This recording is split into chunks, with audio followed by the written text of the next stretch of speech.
옆에 사람과 함께 나누겠습니다. 우리는 승리했습니다. 우리는 이겼습니다. 저는 오늘 다니엘서 3장 19절로 28절 말씀을 본문으로 해서 풀무프 속에 네 번째 사람과 동행하라, 이와 같은 제목으로 은혜를 나누겠습니다. 여러분, 하나님은 만유의 주세요. 하나님 빼고 모든 것이 하나님으로부터 나옵니다. 뿐만 아니라 하나님이 만유를 주관하고 섭리하고 계세요. 역사를 주관하고 계세요.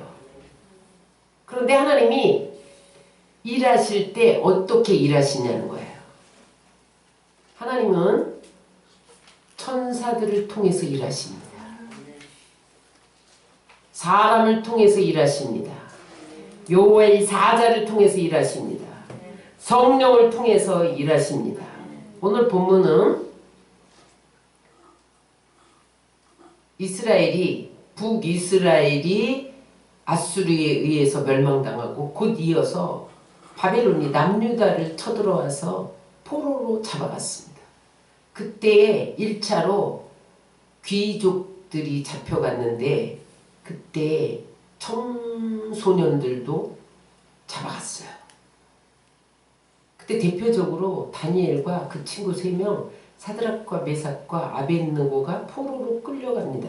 그런데 여러분, 바벨론 포로는 애굽 포로와 달라요. 애굽 포로는 노역을 시키고 노동력을 착취해서 성쌓게 하는 것이 이 이스라엘 백성들을 포로로 끌어간 목적이라면, 노예 생활이라면, 바벨론은요 그렇지 않았어요. 애굽보다 조금 자유로웠지만 더 강력하게 남유다의 정체성을 없애려고 고차원적인 방법을 썼는데, 그게 뭐냐면 청소년들을 잡아다가 바벨론 궁에 들여보내서 교육을 시키는 거예요. 바벨론화하는 거예요. 언어도 바벨론, 사상도 바벨론, 문화도 바벨론화해서 이스라엘의 정체성을 없애버리려는 고도의 훈련을 시켰어요. 그래서 다니엘과 그 세 친구, 사드락과 아벳느고, 메삭 3사람이 고도의 훈련을 받고 관리로 등용이 됩니다. 그러니까 포로 출신이라도 유능하기만 하면 관리로 등용을 했어요. 어느 날 느부갓네살이 금신상을 세웠어요. 자기 동상을 만들고 낙성식을 하는데 거기 모든 총독과 수령과 행정관과 관리들을, 재판장들, 법률자, 그런 사람들을 다 모아다 놓고 빵빠레가 울리고 풍악을 울릴 때 다 금신상에게 절해라. 만약에 절하지 않는 자는 불문불에 던져 넣으리라. 이렇게 선포를 했어요. 그래서 이제 낙성식이 시작되는데 풍악을 울립니다. 막 빵빠레가 울려집니다. 그러니까 거기 막 모든 관원들이 다 절을 하는데 보니까 사드락과 메삭과 아벳느고는 우상에게 절할 수 없다. 꼿꼿이 서 있는 거예요. 그것을 갈대아 사람이 보고 왕에게 가서 참소했어요. 일렀어요. 그러니까 왕이 총애하는 다니엘의 3 친구였지만 불러다가 너희가 정말 절하지 아니하였느냐? 네, 절하지 않았습니다. 그랬더니 이제라도 기회를 줄 테니 절해라. 다시 한번 풍악을 울려라. 아니요, 왕이요, 우리는 절할 수 없습니다. 하나님 위에 다른 신에게 절할 수 없습니다. 우리가 만약에 절하지 않으므로 풀무불에 던져진다면 하나님은 우리를 건지실 것입니다. 아니, 그리하지 아니할지라도, 우리를 건지지 않으신다 할지라도 우리는 절할 수 없습니다. 단호하게 거절합니다.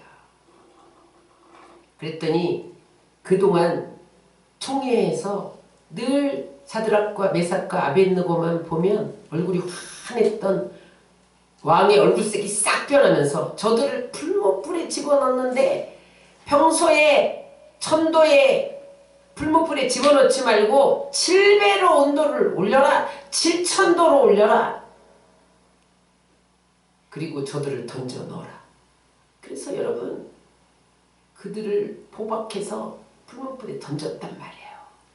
근데 그들을 데리고 가던 군인들이 다 죽었어. 그 근처에 가서 7,000도의 풀무불이 타오르니까요. 그 온도에 그를 집어넣던 군인들이 다 죽었어. 그런데 사드락과 메삭과 아벳느고가 풀무불에 들어간 것을 애석하게 여긴 느부갓네살 왕이 들여다본 거예요. 풀무불 속을, 용광로 속을 들여다본 거죠. 근데 이게 웬일이야? 세 사람 집어넣는데 네 사람이 강강술래를 하고 거기서 춤을 추고 있는 거야. 아니 우리가 분명히 세 사람 집어넣는데 어떻게 해서 네 사람이냐? 자세히 보니까 저 네 번째 사람은 신의 아들들과 같도다. 그러면서 나중에 뭐라고 말하냐면 그들이 섬기는 하나님이 천사를 보내서 자기를 의뢰하는 그들을 건지셨다. 구원하셨다. 이렇게 이방 왕 입에서 하나님을 찬양하게 되고 아, 저 사람이 저기 네 번째 사람은 천사였구나. 아, 신의 아들들과 같았구나. 그러면서 그 이후로 사드락과 메삭과 아벳느고가 믿는 이 하나님을 흠집내고 욕하는 자는 다 처벌하리라. 그러면서 더 사드락과 메삭과 아벳느고를 높였다는 이야기. 그러니까 오늘 본문의 내용입니다. 여러분 여기 느부갓네살이 정답을 말했어요.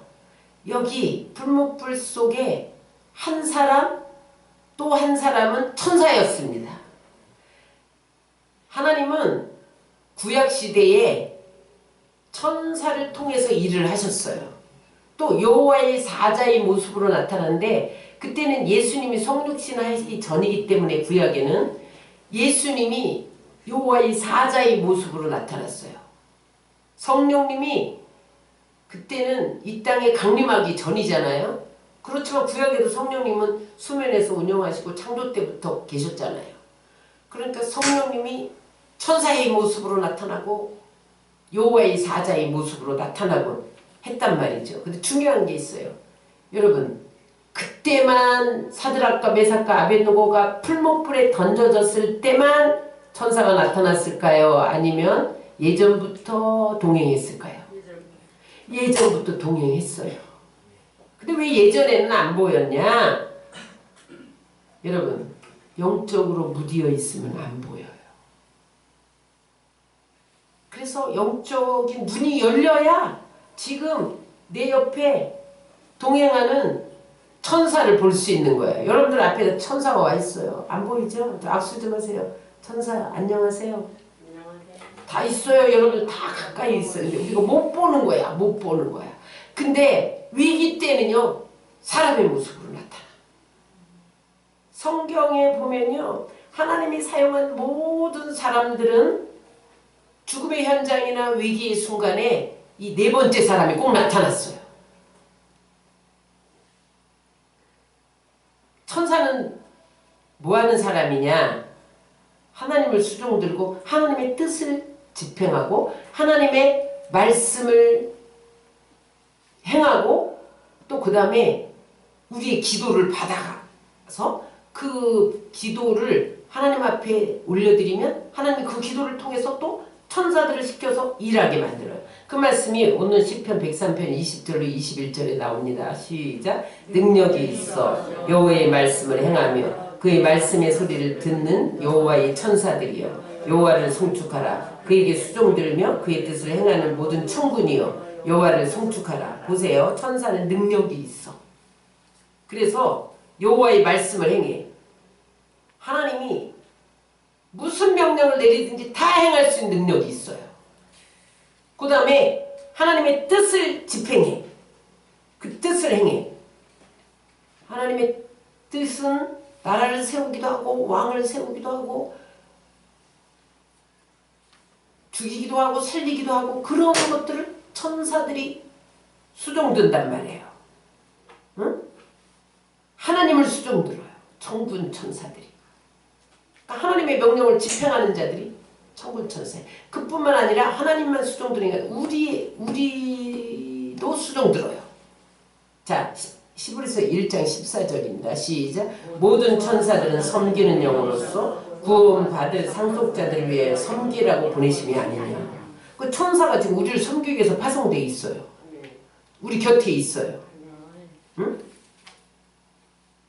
다만 우리가 영안이 어두워서 못 볼 뿐이에요. 그런데 여러분, 이 천사는 믿는 자, 구원받은 자, 받을 상속자를 위하여 섬기라고, 특별히 구원받은 자를 섬기라고 천사들을 파송하고 있어요. 그런데 여러분, 특별히 우리가 위기 때에 천사들의 나타남을 볼 수 있습니다. 어떤 장로님 아들이 옛날에 월남 갔는데 우리가 파월 장병들이 국군 아저씨 편지 쓰고 그랬잖아요. 월남 전쟁일 때 우리나라 군인들을 파송했잖아요. 그런데 그 아들이 죽을 고비를 만날 때마다 총알이 빗발치는데 옆에서 전우들이 막 쓰러지는데 총알이 자기 옆으로 쌩쌩 비켜가더라고요. 귀 뒤로 쌩, 머리 위로 쌩, 발밑으로 쌩 막 비켜가더라는 거야. 나중에 돌아보니까 그 시간에 장로님이 기도하는 시간이었어. 그때 하나님이 그 기도를 들으시고, 하나님, 우리 아들이 지금 전투 중인데 하나님 보호하여 주옵소서. 그랬더니 천사를 파송해서 총알을 막으신 거예요. 못 오게. 그래서 여러분, 월남전에 나간 사람들은 목숨은 내 마음대로 되는 게 아니라는 걸 알아요. 목숨이 하나님 손에 있다. 죽고 사는 권세가 하나님 손에 있다. 그런 것을 압니다. 믿지 않는 자도 알아요. 근데 그 사람들은 뭐라 그러냐면 운이 좋았다 이러죠. 응? 운이 아니에요. 네 번째 사람이 간영한 것을 믿으시기 바랍니다. 제가 1993년도에 교통사고 나가지고 차가 휴지 조각이 됐거든요. 사람들이 어떻게 살아났네? 어떻게 살아났네요? 그 앞밤바하고 뒷밤바가 거의 붙었어. 거기 끼었는데 어떻게 살아났네? 근데 여러분, 그때 하나님이 부딪히는 순간에 청계천에서 신발 떼다가 파는 트럭 운전사를 하나님 따라 붙였어.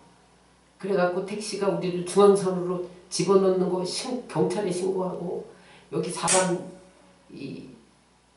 다쳤다. 그래서 경찰에 신고하고 병원에 신고하고 다 뛰어나오게 하고, 그래서 경찰이 와갖고 다 이거 찌그러진 거 다 펴갖고 사람 꺼내고.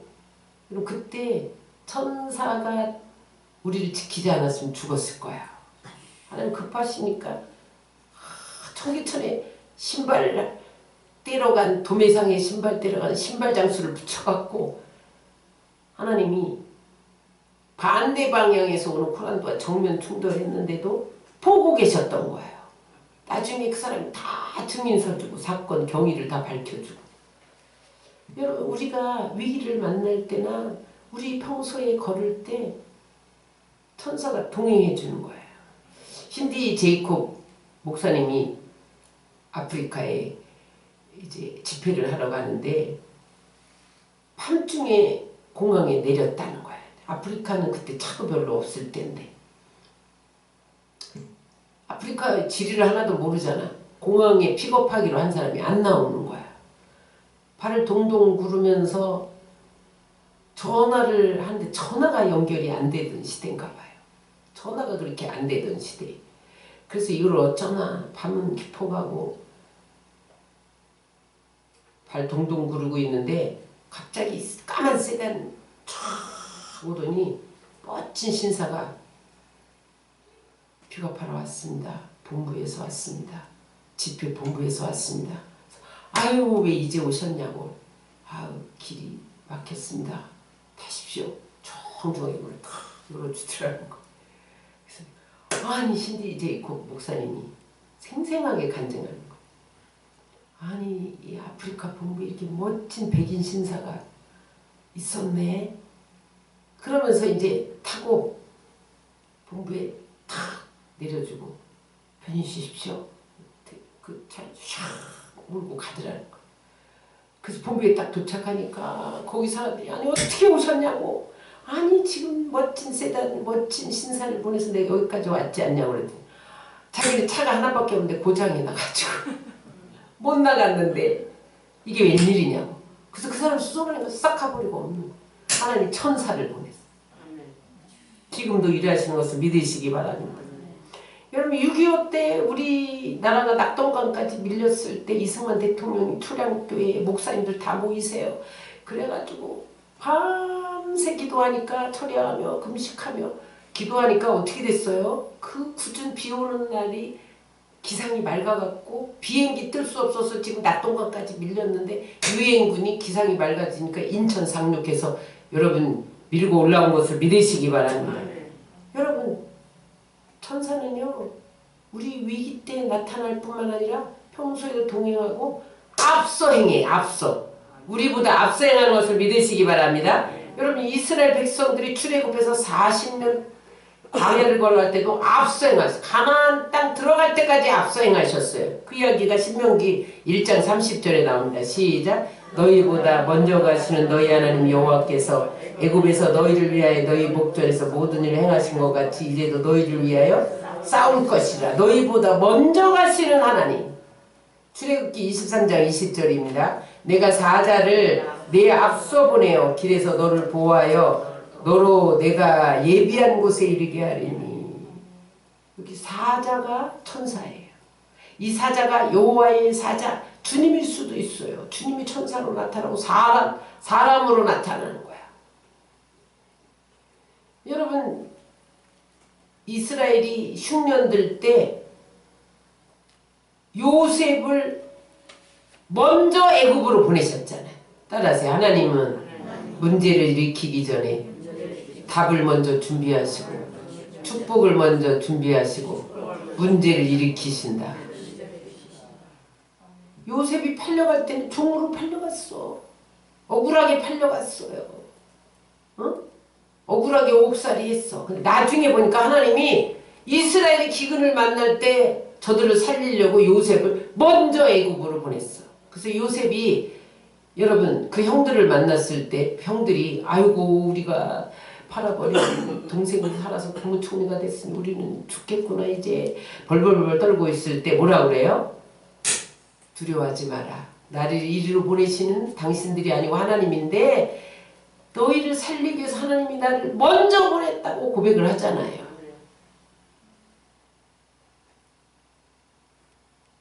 그런데 여러분 보세요. 하나님은요 믿는 자만 하지 않아요. 하나님은요 이 세상 왕 세우고 나라를 세우고 역사를 주관해 가시는 것을 믿으시기 바랍니다. 그 얘기가 어디에 나오냐면 다니엘서 11장 1절로 2절에 나와요. 시작. 내가 또 메대 사람 다리오 원년에 일어나 그를 도와서 그를 강하게 한 일이 있었느니라. 이제 내가 참된 것을 내게 보이리라. 보라 바사에서 또 새 왕들이 일어날 것이요 그 위에 넷째는 그들보다 심히 부유할 것이며 그가 그 부유함으로 강해진 후에는 모든 사람을 충동하여 헬라 왕국을 칠 것이며. 보세요. 메대 사람 다리오 원년에 일어나 그를 도와서 메대 사람 다리오 왕을 세워서 그를 도와줬대. 여호와의 사자가. 그 다음에 바사의 새 왕을 일으켰어. 그러니까 여러분 왕을 세우는 것도 하나님이 여호와의 사자를 보내서 천사들을 앞세워서 세우고 안 믿는 나라도 도와서 하나님 역사에 쓰시는 거예요. 여러분 바사의 고레스 왕도 하나님이 그를 불러서 성전 짓는 데 쓰시잖아요. 이스라엘 포로 해방 귀한 위치잖아요. 그게 고레스 칙령이에요. 여러분 이방인도 간섭하시는 하나님이 하물며 여러분 우리의 삶을 이끌지 않으시겠어요? 도와주지 않겠어요? 여러분 하나님은 우리 일거수일투족을 간섭하는 것을 믿으시기 바랍니다. 여러분 지금 김정은이가 계속 미사일을 발사하잖아요. 근데 그 미사일이 성공하지 못해요. 왜 그러냐면 미국에서 인공위성으로 북한의 미사일 발사 일거수일투족을 다 보고 있어요. 김정은이가 자기 집에서 나와서 하루 동안 그 행동하는 거를 인공위성을 통해서 다 보고 있다는 거예요. 제가 아는 공군 대령이 있는데 그 대령이 옛날에 그거 담당했다더라고. 공군 본부에서. 그 인공위성으로 북한 들여다보는 일을 하는 거야. 하루 종일. 그거 하는 거야. 그러면은 다 보고 있대요. 일거수일투족. 근데 미국 인공위성은 더 발달했어. 우리나라보다. 그래갖고 미사일이 쏘면요 막는 거야. 전파력을 가지고. 응? 사드 배치 뭐 이러잖아요. 미사일이 핵무기가 와도 막아내는 게 있는 거야. 여러분, 그래서 전파 감지망이요 어느 정도로 빠르냐면 1초에 지구를 7번 반 바퀴 돈대. 얼마나 빠른 거예요. 1초에 똑딱하는데 전파 7번 지구를 돈대. 그래서 여러분, 우리가 지금 아니 저 비밀리에 대통령과 부하가 한 얘기를 누가 엿듣고 이렇게 기사화했지? 우리 놀래잖아요. 그죠? 미국 대사관에서 청와대 안방에서 하는 소리를 다 듣고 있대.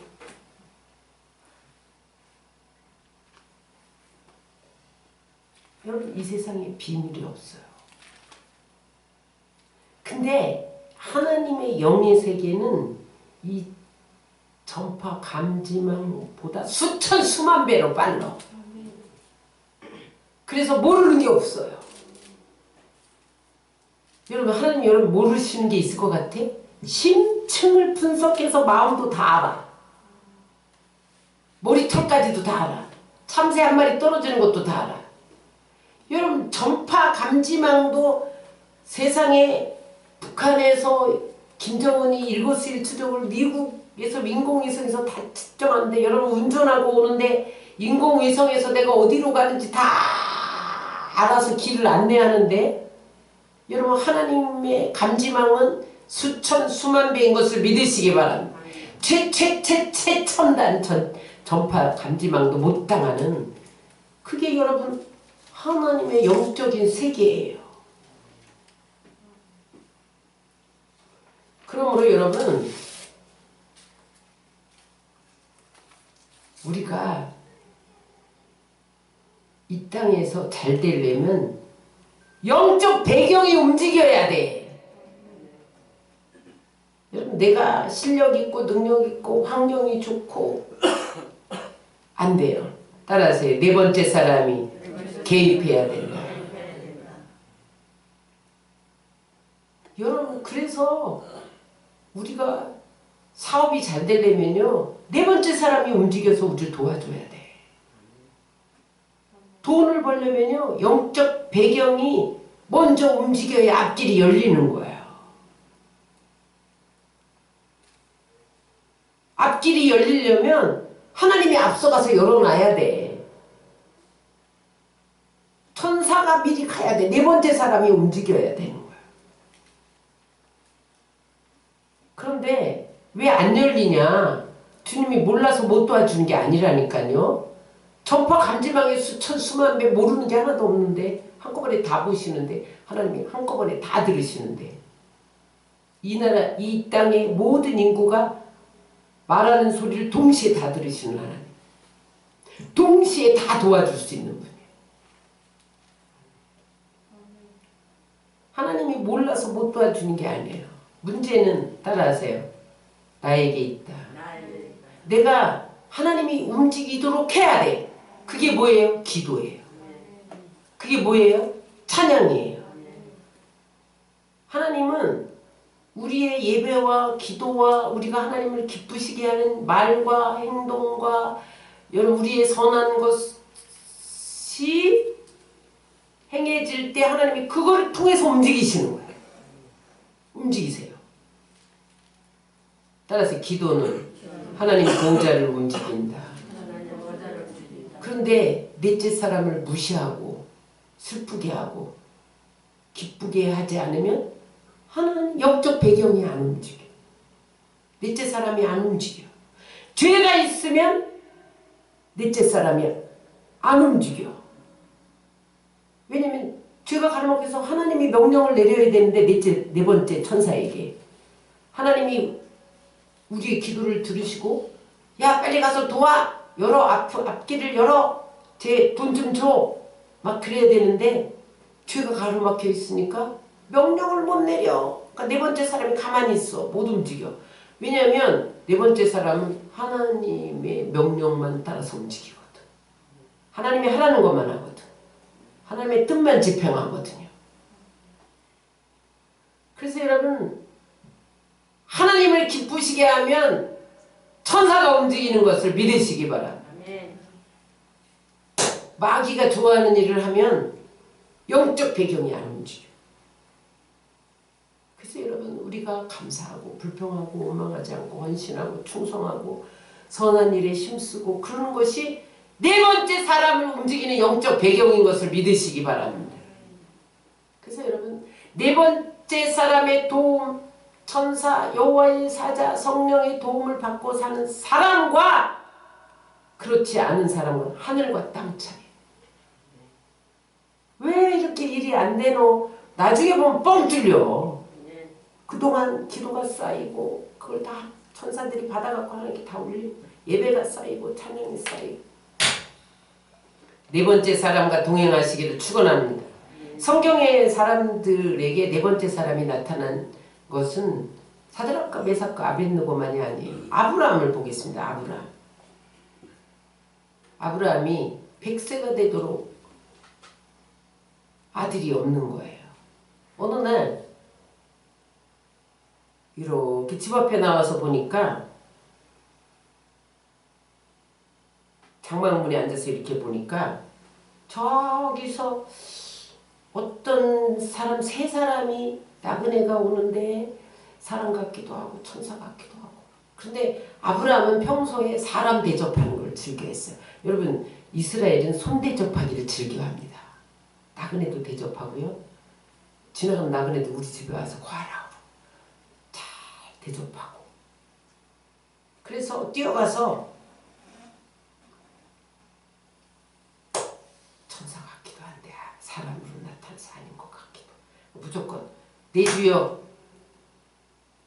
나를 떠나지 말고 우리 집에 가서 좀 쉬십시다. 응? 그래서 가서 물 갖다 발 씻기고 그 다음에 떡을 가져다가 먹이고 사라를 시켜서 고운 가루로 반죽을 만들어라. 그리고 또 양을 잡아다가 송아지 잡아다가 하인에게 빨리 요리해오라고 대접을 잘 했어. 그래갖고 송아지 가져다가 음식을 차려놓고 먹게 했어요. 그랬더니 이게 사자야. 여러분 부지 중에 사자가 나타난다. 응? 그랬더니 기분이 좋아가지고 이 여호와의 사자가 내년 이맘때 내가 아들을 낳으리라.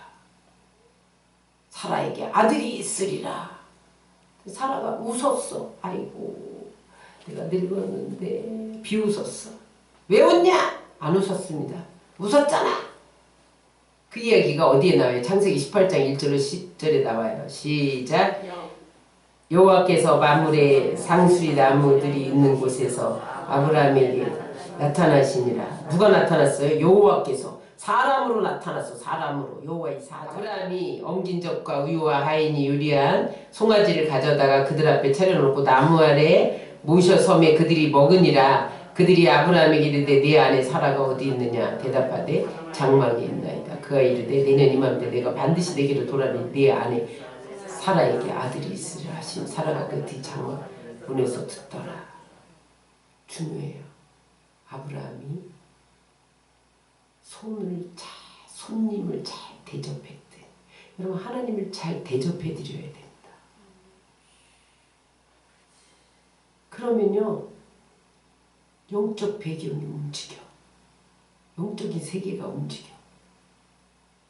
그래서 여러분 100세 살아나이 90세 이미 살아가 비웃었어. 아니 경수가 다 끊겼는데 내 몸이 태문이 닫혔는데 무슨 아들을 낳냐 비웃었단 말이에요.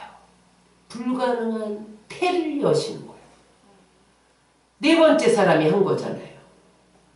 하나님이 여호와의 사자로 사람으로 나타났어요. 여러분 우리가 소자 한 사람에게 냉수한 것을 대접했는데 그게 여호와의 사자일 수 있어요. 결코 그 상을 잃지 않아요. 여러분들이 부지런히 하나님을 대접하고 사람들 대접하시기 바랍니다. 그러면 하나님이 불가능을 가능케 하시도록 역사해 주시는 거예요. 우리가 네 번째 사람이 움직일 수 있도록 해야 돼. 두 번째 야곱을 봅니다. 야곱에게 네 번째 사람이 어떻게 나타났냐? 끊임없이 동행했지만 구체적으로 어떻게 나타났냐? 아브라함은 대접할 때 나타났어. 야곱은 어떨 때 나타났나 보세요. 여러분 아들이 이삭의 아들 쌍둥이로 태어났는데 사실은 에서가 먼저 나오려고 그랬어. 아니 야곱이 먼저 나오려고 그랬어요. 근데 에서가 힘이 세갖고 다 밀쳤어. 1분 간격으로 아니야 내가 먼저 나갈 거야. 뒤꿈치를 잡고 땡기다가 1분 간격으로 동생이 됐어요. 근데 여러분 유대에는 장자가 유산을 2배로 받아요. 유대의 모든 문화가 전통이 장자 중심이에요. 우리나라도 그랬잖아요. 남아 선호사상 장자 위주로 상속도 더 많이 주고 요즘에는 조금 달라졌지만 그러니까 야곱은 자기가 장자가 못된 것에 대해서 한을 품었어. 이 거룩한 한이죠. 근데 이제 이삭이 죽을 때가 돼서 자식을 축복했는데 장남을 축복하게 돼 있어요. 그래서 에서를 불렀어요. 에서야 내가 너를 축복해 줄 테니까 별미를 잡아와라. 근데 왜 별미를 잡아오라고 했냐면 그냥 야곱의 아버지가 누구예요? 이삭이죠. 이삭의 아버지가 누구예요? 아브라함이에요. 아브라함은 야곱을 그냥 축복했어. 근데 왜 야곱은 에서를 별미를 잡아오라고 했냐면 가만히 보니까 에서는요 장자권 축복권의 가치를 몰라. 그래서 팥죽 한 그릇에 장자권도 그냥 동생에게 팔아버리고 그래.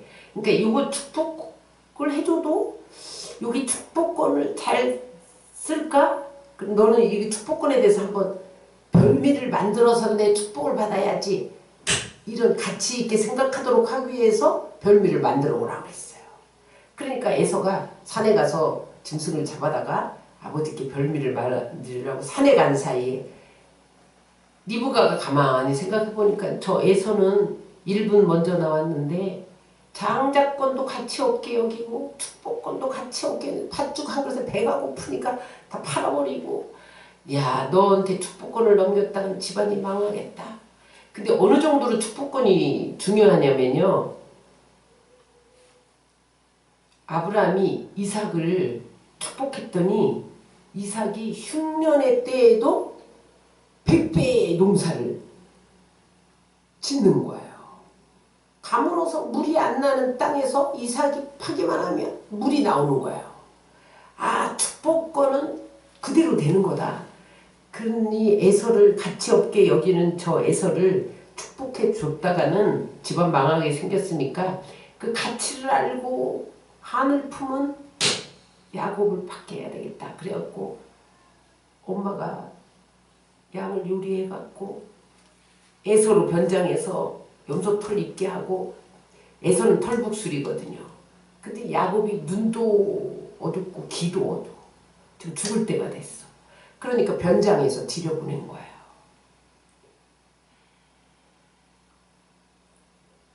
아버지 제가 에서가 여기 별미를 만들어 갖고 왔습니다. 눈이 어두운 게 이리 와라. 만져보니까 털이 북스러워서 아 모습은 에서인데 왜 목소리가 야곱이냐 그랬단 말이에요. 그러니까 아니라고 에서라고. 그러니까 여러분 진짜 야곱이 몰랐을까요? 알았을까요? 알았어. 근데 뭘 봤냐? 축복의 가치를 알고 네가 나를 속여서라도 축복을 받는 축복의 가치를 아니까. 그리고 리브가가 치맛바람을 일으키니까 아내를 위해서 쏘가준 거예요. 축복을 했어. 뭐라고 축복합니까? 창세기 27장 28절에 보면 하늘에 이수를 주고 땅에 기름을 주고 풍성한 곡식과 포도주를 너에게 주기를 원하노라. 축복을 쏟아부었어. 뒤늦게 에서가 달려왔는데 이미 축복권을 동생에게 빼앗겼잖아요. 분노해갖고 죽이려고. 그러니까 엄마가 개나리보쌈 하나 싸서 외삼촌 집에 가서 형 화가 풀릴 때까지 거기 있다 와라 보내잖아요. 그런데 이제 그래서 도망 나와갖고 터덜 하루 밤이 다가왔어요. 근데 그때에 베델에 도착해서 광야에서 노상에서 돌베개 베고 자는데 그때 네 번째 사람이 나타난 거야. 사닥다리가 하늘부터 땅까지 딱 이어더니 천사들이 오르락 내리락. 여러분 그 위기에 그 공고하고 외로웠을 때 하나님이 천사들을 보낸 거예요. 네 번째 사람이 나타난 거예요. 그랬더니 거기서 나는 여호와다. 아브라함의 하나님, 이삭의 하나님이다. 그러면서 내가 너에게 네 누워있는 땅을 너와 네 자손에게 줄 것이다. 그러면서 내가 어디로 가든지 함께 지킬 것이고 너를 다시 이 땅으로 돌아오게 할 것이다. 그러면서 내가 너에게 허락한 것이 다 이루어질 때까지 떠나지 아니하리라. 그렇게 축복을 하는 거예요. 그래서 거기서 약속을 받아들이는 표시로 돌기둥을 제단 삼아서 하나님 나를 축복해주면 하나님께 11조 드리겠습니다. 이러면서 약속하잖아요. 그냥 그때 네 번째 사람이 따라붙은 거야. 계속. 그래서 그가 20년 후에 라반의 집에서 거부가 되어 돌아옵니다. 어떻게 해서 거부가 됐냐면 그때도 네 번째 사람이 가르쳐줘. 야곱이 아버지도 속이고 형도 속이고 가니까 하나님이 심은 대로 거두게 하는 법칙이 남았잖아요. 그러니까 위삼촌이 품삯을 10번이나 속여. 그래서 이것을 어떻게 할 방법이 없는데 네 번째 사람이 가르쳐줘. 계약서를 써라. 양이 새끼를 낳을 때 얼룩덜룩한 건 네가 갖기로 하고 하얀 양은 위삼촌이 갖기로 계약서를 써라. 그래서 위삼촌한테 흥정을 한 거죠. 위삼촌이 그래 너는 잘 걸렸다. 지금까지 얼룩덜룩한 양을 난 적이 없어. 그러니까 너는 새끼 나는 거 다 네 거고 너는 빈털터리. 그래 너가 부려먹으면 되겠구나. 사인을 딱 했단 말이에요.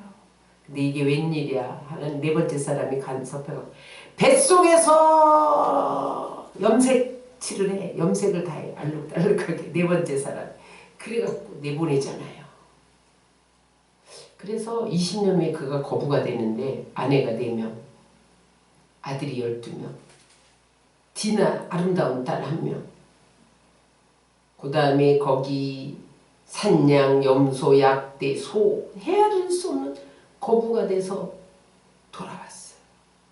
따라하세요. 여러분 거부가 되고 싶으세요? 아멘. 돈 벌고 싶으세요? 아멘. 네 번째 사람이 움직여야 돼. 여러분들이 일이 풀리고 인생이 풀리고 돈이 풀리고 직장이 풀리고 사업이 풀리고 거부가 되려면 네 번째 사람이 영적으로 먼저 풀려야 돼.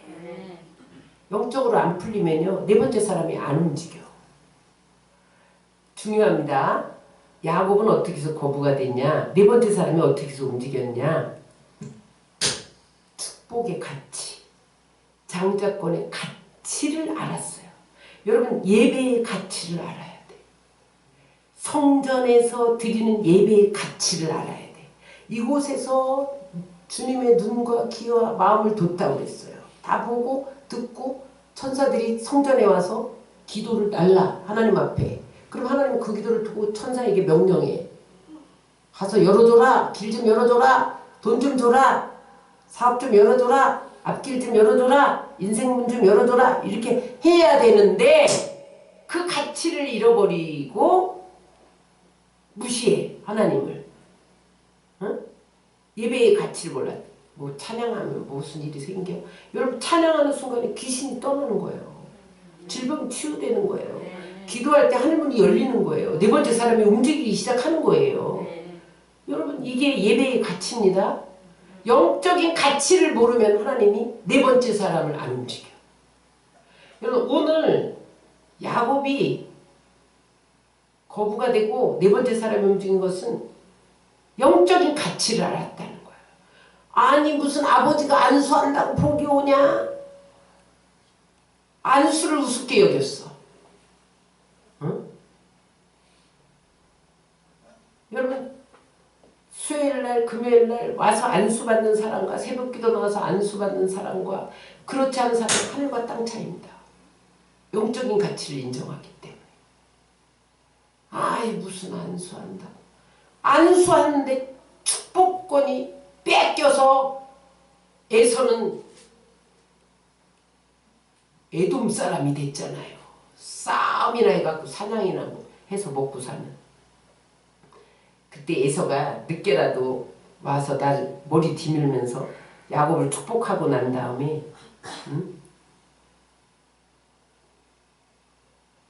이제라도 머리 디밀면서 날 축복하셔서 그러니까 야곱이 반대로 기도해 저주해요.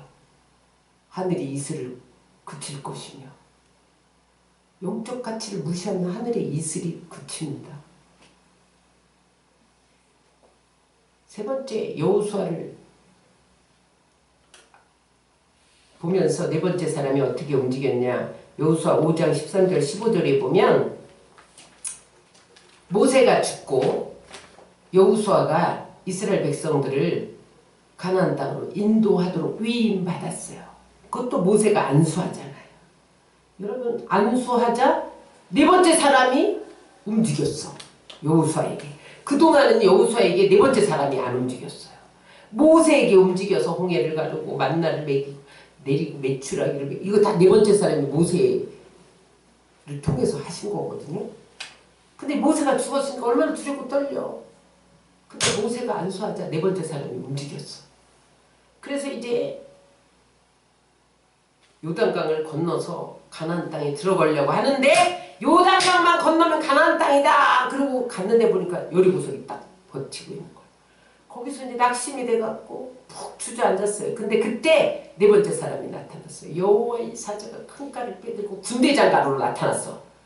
어떤 사람 여러분 천사가 신사로 나타날 때도 있고 거지로 나타날 때도 있고 군대장관으로 나타날 때도 있어. 군대장관으로 나타나서 칼을 빼고 서 있는 거야. 나는 군대장관으로 지금 여기 왔다. 내가 너를 도우러 왔다. 네 번째 사람이 나타났어요. 그 사람이 뭐라 그러냐면 여호수아가 어떻게 해서 네 번째 사람이 동행했는지 보세요. 신을 벗어라. 이래요. 아니 지금 여리고 성 위에 보니까 무장 군대들이 다 지키고 있어. 이스라엘은 오합 지졸이야. 한 번도 전쟁을 해본 적이 없어. 이길 수가 없는데 군화를 벗으면 어떻게 되겠어? 더 조염해야지 싸움을 하려면. 근데 반대로 신발 벗어. 무슨 뜻이냐면 지금 하나님의 임재를 믿으라는 거야. 또 하나는 뭐냐? 이 전쟁의 주도권을 군대장관에게 넘기라는 거야. 이스라엘 군대 지휘권을 나에게 넘겨! 너 신발 벗어. 그런 뜻이에요. 무슨 말이냐? 여러분 하나님이 왜 한 번에 축복 안 해주시게요? 처음부터 축복 안 해주시게요?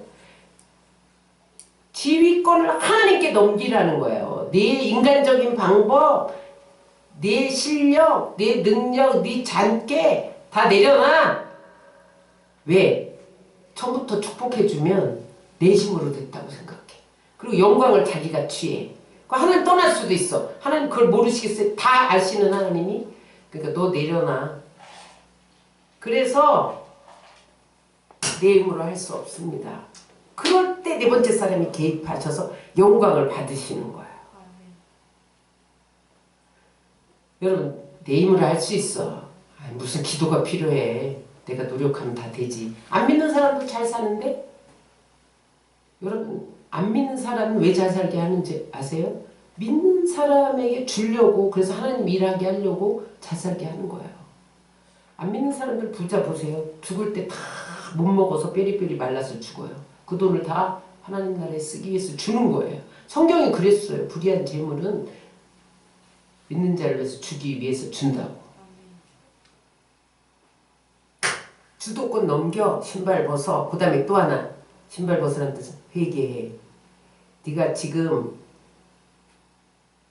그 신발 가지고 세상 똥 묻은 신발 벗어.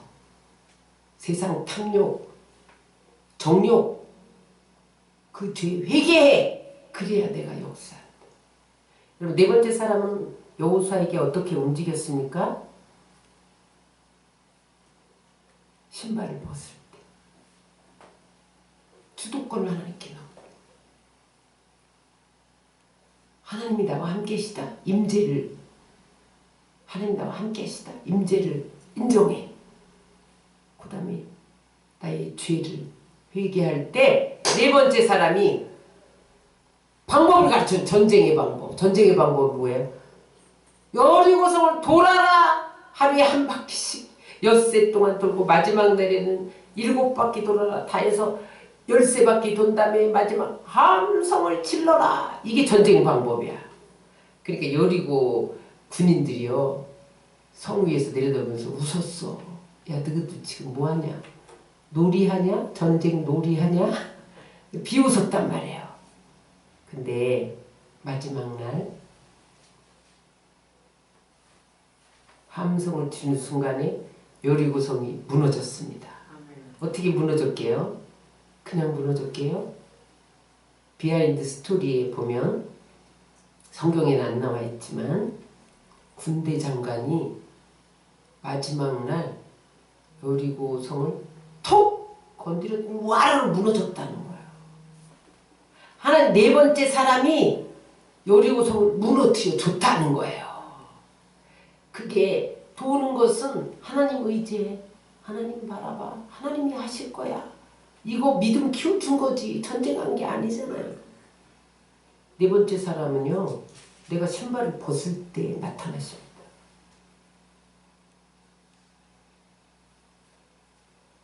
히스기야가 기도하니까 사내리 군대 18만 5천 명이 하루아침에 성장이 되는 것도 뭐예요? 한 영을 보내사. 그게 뭐예요? 천사를 보낸 거 하나님. 전쟁도 안 하고 기도만 했어. 히스기야는 밤새 철야하면서 성전에서 편지 펴놓고, 하나님 무시하는 이 편지를 보소서. 응?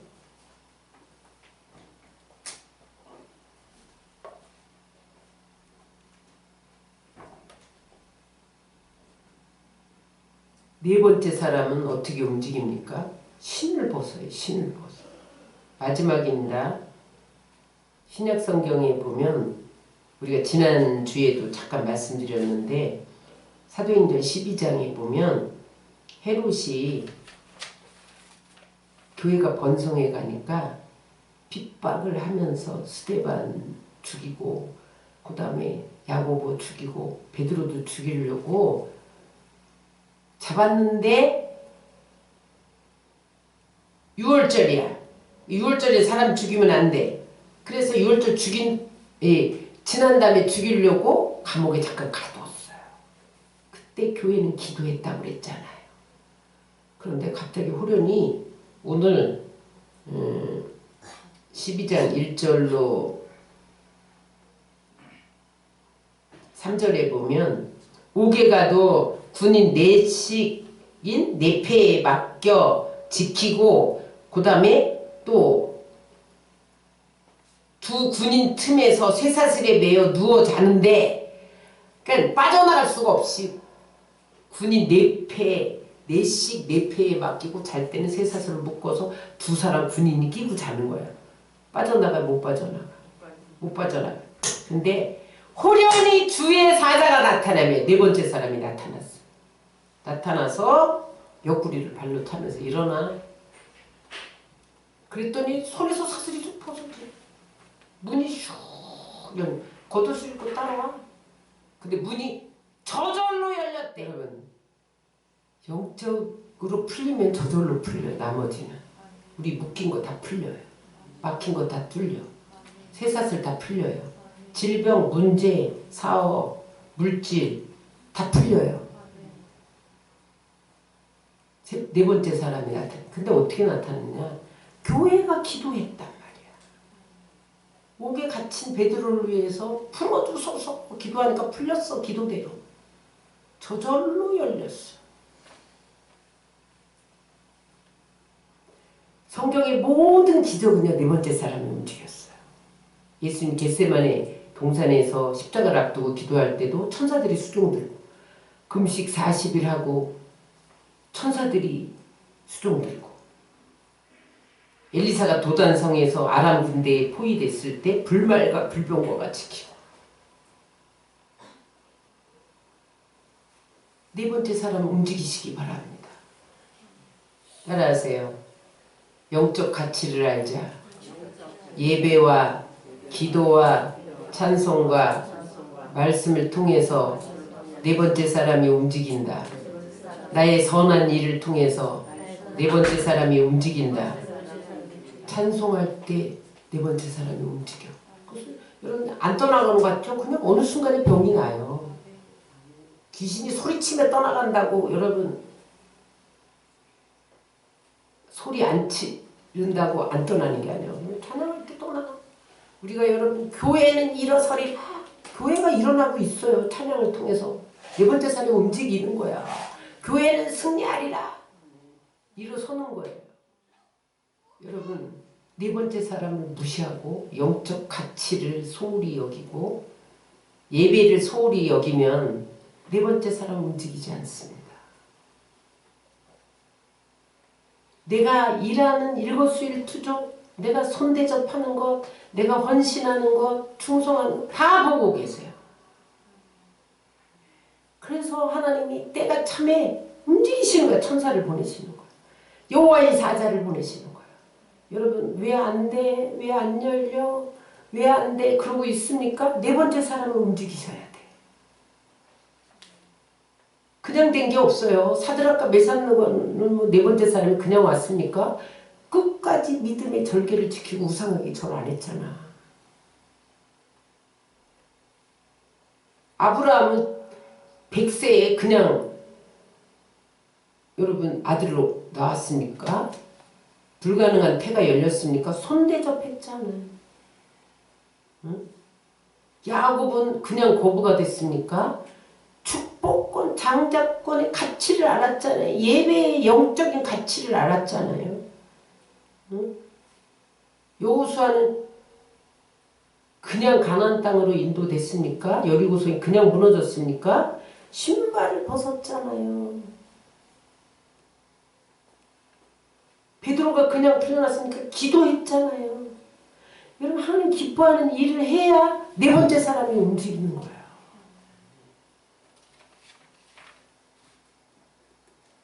그래서 여러분 막혔던 것들이 풀리고 매였던 것들이 풀어지고 저주가 떠나가고 병마가 떠나가고 뻥 뚫리고 형통하고 영혼이 잘된 같이 범사가 잘되고 강건하게 형통하시기를 주의 이름으로 축원합니다.